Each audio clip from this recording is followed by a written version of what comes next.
안녕하세요. 좋은 아침입니다. 오늘은 출애굽기 10장부터 12장까지입니다. 자, 1절에 보시면 하나님께서 모세에게 바로에게로 들어가라. 내가 그의 마음과 그의 신하들의 마음을 완강하게 함은 나의 표징을 그들 중에 보이기 위함이며 너에게 내가 애굽에서 행한 일들 곧 내가 그들 가운데서 행한 표징을 너의 아들과 너의 자손의 귀에 전하기 위함이라. 너희는 내가 여호와인 줄 알리라 라고 말씀하고 계시더라고요. 한마디로 왜 단번에 해결하지 않으시고 이렇게까지 하시는 건가? 왜죠? 하나님은 내가 여호와인 줄을 알게 하시기 위해서라고 분명하게 말하고 계신 겁니다. 자, 모세가 바로에게 가서 또 하나님의 말씀을 전합니다. 자, 너가 만일 내 백성 보내기를 거절하면 이번에는 메뚜기 떼를 보낼 것인데 이 메뚜기 떼들이 우박에 피해서 면한 남은 너희들의 먹거리들을 다 먹어버리게 될 거다 라고 말하고 있는 거예요. 자, 이 말을 다 바로에게 전하고 모세는 나가버리거든요.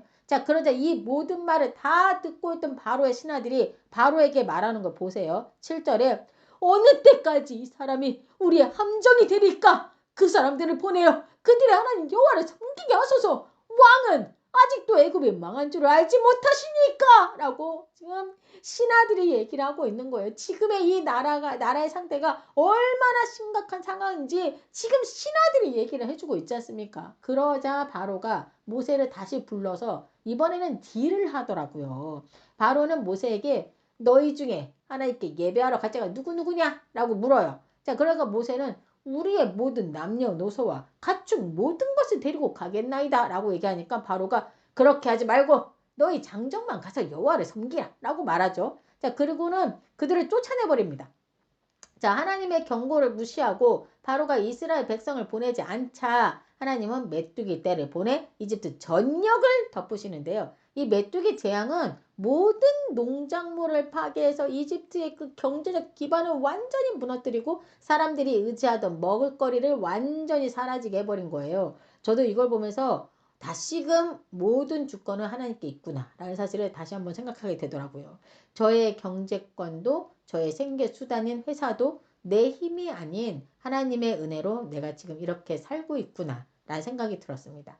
자, 다시 바로가 모세를 급히 불러 말하기를 내가 너희 하나님 여호와와 너희에게 죄를 지었다. 바라건대 나의 죄를 용서하고 너희 하나님께 구하여 이 죽음 많은 내게서 떠나게 하라 라고 요청을 하죠. 자, 모세는 바로의 요구대로 하나님께 간구해서 메뚜기 떼가 물러나게 해줍니다. 자, 그러나 또다시 바로의 마음을 완악하게 하셨으므로 이스라엘 백성을 보내지 않게 되죠. 자, 진짜 징하죠.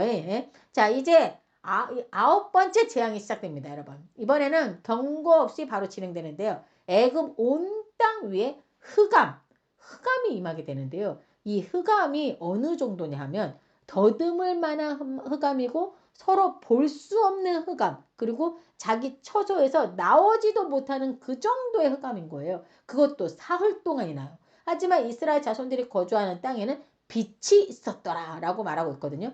완전한 구별을 말씀하고 계신 거죠.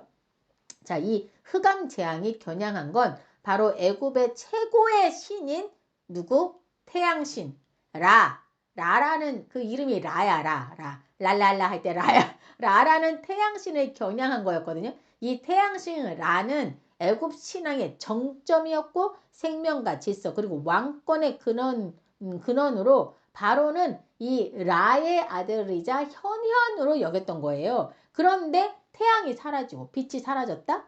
그러니까 질서가 아니라 혼돈이 임한 거죠. 즉 너희가 최고로 섬기던 신은 아무것도 하지 못한다 라고 선언하신 장면인 겁니다. 근데 완전 대조적으로 이스라엘 자손이 거처하는 그곳에는 어때요? 빛이 있었더라 라고 말하고 있지 않습니까? 이건 이스라엘을 향한 단순한 보호를 말하는 게 아니에요. 빛은 더 이상 태양에서 오지 않는다. 어디서 옵니까? 빛은 하나님께 속해 있다. 또한 생명과 질서도 하나님에게서 나온다라는 걸 정확하게 보여주고 계신 겁니다. 우리 성경을 보면 9절에 나는 빛이요 생명이다 이런 말씀 계속 나오잖아요. 거짓말 하나도 없어. 그냥 사실 팩트를 지금 하나님은 항상 말씀하고 계신 거예요. 예? 이 빛은 하나님께 속해 있다라는 걸 좀 정확하게 보여주고 계신 거죠. 자, 이제 바로도 모세도 갈 때까지 간 것 같아요. 바로도 하나님께 간구해달라고 하지도 않아요. 너는 나를 떠나가고 스스로 다시는 내 얼굴을 보지 말라. 너가 내 얼굴을 보는 날에는 죽으리라 라고 말하지 않습니까? 모세도 만만치 않아요. 당신이 말씀하신 대로 내가 다시는 당신의 얼굴을 보지 아니하리다 라고 말하고 가버립니다. 자, 이제 11장에서는 긴 재앙의 마지막 이야기가 나오는데요. 출애굽기 11장은 10번째 재앙, 곧 장자의 죽음이 선포되는 장이거든요. 하나님의 심판과 구원이 동시에 보여지는 장이라고 할 수 있죠. 자, 1절에서 하나님께서 모세에게 말씀하시기를 내가 이제 한 가지 재앙을 바로와 애굽에 내린 후에야 그가 너희를 여기서 내보내리라 하면서 그가 너희를 내보낼 때는 여기서 반드시 다 쫓아내리라 라고 말씀하시고 계시죠. 자, 그리고 이스라엘 백성들에게 애굽 사람들에게 은금 패물을 구하게 하라고 말씀하시고 계시더라고요. 저는 이들에게 왜 은금과 같은 패물이 필요한 거지? 라는 생각이 들었어요. 근데 여러분 이미 출애굽기 3장 21절 이하를 보시면 하나님께서 말씀하셨었어요. 너희가 빈손으로 나오지 아니하리라 라고. 그쵸? 이거는 어찌 보면은 수백 년간의 그 강제 노동에 대한 정당한 보상이기도 했겠다라는 생각도 들었고, 그리고 전쟁에서 승리한 쪽이 전리품을 얻듯이 은금 패물은 하나님께서 애굽을 이기셨다라는 가시적 증거이기도 했던 거죠. 그리고 여러분 그 훗날 이들이 막 선방을 건축할 때 이 모든 은금 패물들을 다 사용하게 되잖아요. 사실 성경을 읽기 시작하던 초창기에는 그 성막을 짓는 장면에서 이스라엘 백성들이 막 각종 보석들을 막 다 내놓는 걸 보고 아니 이들이 도대체 이런 보석이 어디서 난 거야? 이랬었거든요. 그런 의문을 막 품었어요. 다 이렇게 성경에서 얘기를 해줬는데 생각도 못하고 그냥 성경을 대충 읽다 보니까 다 모르고 혼자 이상한 생각하고 막 그랬던 거죠. 예. 성경을 제대로 읽어야 돼요. 자, 실제 이 당시 애굽 사람들 눈에는 이 백성도 이 모세도 너무나도 대단해 보였던 그러지 않았겠습니까, 여러분? 실제 3절에 써 있죠. 그 사람 모세는 애굽 땅에 있는 바로의 신하와 백성의 눈에 아주 위대하게 보였더라라고요. 자, 그래서 애굽 사람들은 진짜 신이 돌보는 이 이스라엘 백성도 두려운 존재였던 거예요. 그렇죠? 그래서 은근 패물을 다 줘가면서 빨리 나가달라. 제발 우리와 상관 좀 우리랑 엮이지 말자. 막 이런 거죠. 그리고 너희 신에게 나를 위해서 우리 가족을 위해서 좀 기도 좀 해달라 라는 뜻으로 이런 많은 패물을 주지 않았을까라는 생각이 들었습니다. 자, 이제 모세는 바로에게 하나님의 뜻을 정확하게 다시 전합니다. 4절에 여호와께서 이와 같이 말씀하시기를 밤중에 내가 애굽 가운데로 들어가리니 애굽 땅에 있는 모든 처음 난 것은 왕위에 앉아있는 바로의 장자로부터 맷돌 뒤에 있는 몸종의 장자와 모든 가축의 처음 난 것까지 죽으리니 애굽 땅에 전무후무한 큰 부르짖음이 있으리라 라고 얘기하죠. 자, 그러나 이스라엘 자손에게는 사람이나 짐승이나 개도 그 혀를 움직이지 않을 것이니 이는 여호와께서 애굽 사람과 이스라엘 사이를 구별하는 줄을 너희가 알리라 라고 하셨으니, 그쵸? 왕의 이 모든 신하가 내게 내려와 내게 절하며 이르기를 너와 너를 따르는 온 백성은 나가라 한 후에야 내가 나가리이다 라고 완전히 세게 말하고 나가버립니다. 자, 8절에 보시면 모세가 심히 노하여 바로에게서 나오니라 라고 적혀 있지 않습니까? 자, 그리고 7절에 보시면 개 한 마리도 그 혀를 움직이지 아니하리니 라는 표현이 써 있어요. 이 말을 굳이 한 건 뭐냐? 이 개라는 존재죠. 멍멍이죠. 이 멍멍이는 환경의 변화에 민감해서 작은 변화가 생겨도 으르렁거리고 막 지저대는 특성이 있잖아요. 그런데 애굽의 첫 태생이 죽는 그런 재앙이 이 애굽 땅에 있을 때 이스라엘 백성이 있는 곳에는 개도 짖지 않을 만큼 평안하리라 라는 말씀을 해주신 거였던 겁니다. 자, 이 장자의 죽음을 예고하시고 12장에서는 바로 6월절에 대한 얘기가 나와요. 여호와께서 애굽 땅에서 장자의 죽음이 일어나기 전에 말씀하신 거거든요. 2절에 이 달을 너희에게 달의 시작 곧 해 첫 달이 되게 하고 라고 말씀하시고 있죠. 자, 그러니까 다른 말로 하면 이스라엘 백성과 하나님의 약속, 즉 이 달이 이제 나와 너희의 첫 달이 되는 거야 라고 얘기하신 거예요. 그러니까 연인들이 흔히 하는 말 오늘이 우리의 첫날이야 라고 하잖아요. 그렇게 말하는 것과 같은 거예요. 자, 이때는 아마도 학자들의 추론으로는 3월이나 4월 정도라고 하더라고요. 근데 이스라엘 백성에게는 지금 이 달이 너희하고 나하고의 첫 달 1월 1일이 되는 거야 라고 얘기하고 계신 거예요. 너희 이스라엘 백성들아 이 달이 너희의 1월이 되는 거다 라고 말씀하시는 거죠. 이게 무슨 뜻이죠? 이제 여기서 시작이다라고 말씀하고 계신 겁니다. 저는 이 장면을 보면서 거듭남이라는 말이 생각났어요. 이스라엘 백성이 하나님의 구원으로 말미암아 새롭게 하나님과 함께 시작을 하듯이 우리가 예수 그리스도 안에서 우리의 죄에서 벗어나 새로운 피조물이 되고 또 하나님과 동행하는 새로운 삶을 시작할 때 그게 바로 거듭남이 아닌가 하는 생각이 들더라고요. 자, 이제 하나님께서는 이스라엘 백성들에게 흠없는 수컷 어린 양을 잡아서 그 피를 집의 문설주와 안방, 인방에 바르라고 명령을 하시거든요. 그 밤에 하나님께서 애굽 땅을 지나가실 것이고 어린 양의 피는 하나님의 심판이 넘어가게 하는 표적이 되었고 그 피를 바른 집 안에 거하는 모든 사람들이 안전하게 보호받는 도구가 된 겁니다.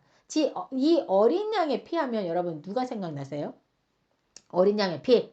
네, 맞습니다. 바로 우리 예수님이시죠. 어린 양은 죄를 대속하기 위해 희생된 우리 예수 그리스도를 상징하는 건데요. 예수님은 세상 죄를 지고 가는 하나님의 어린 양으로서 우리를 죄와 사망에서 구원하셨지 않습니까? 어린 양의 피가 문설주에 발라졌을 때 여러분 생각해 보세요. 어린 양의 피가 문설주에 발라졌을 때 그 안에 있던 이스라엘 백성들이 구원을 받았던 것처럼 예수님께서 십자가의 피를 믿음으로 예수님의 그 십자가의 피를 믿음으로 의지하는 자들이 하나님의 구원 안에 거하게 되는 거예요. 완전 똑같지 않습니까? 일맥상통하죠. 똑같은 거예요. 하나님께 계속 이런 얘기를 하시는 이유는 우리에게 계속 말씀해 주시기 위한 게 있는 겁니다.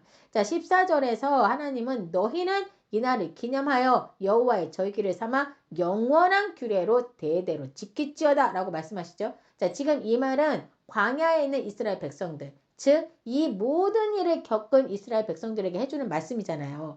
구원은 인간의 공로가 아니라 하나님의 은혜로 이루어진다는 것을 기억하라는 겁니다. 이어서 하나님은 곧바로 이제 무교절을 명령하시거든요. 누룩 없는 떡, 급히 떠나야 해서 발효할 시간도 없었던 그 떡을 일주일 동안 먹으라고 하시는데요. 성경에서 그 누룩이란 말이 사실 자주 나와요. 아시죠? 이 누룩은 성경에서 종종 뭘 얘기하냐? 옛삶, 죄의 습관, 애굽의 방식을 상징하는 거라고 보시면 되거든요. 즉 하나님은 지금 이스라엘 백성에게 누룩 없는 떡, 즉 무교병을 먹으라고 하시는 건 너희는 이미 구원받았다. 그러니 이제는 더 이상 예전 방식으로 살지 말아라 라고 말씀하시는 거였던 거죠.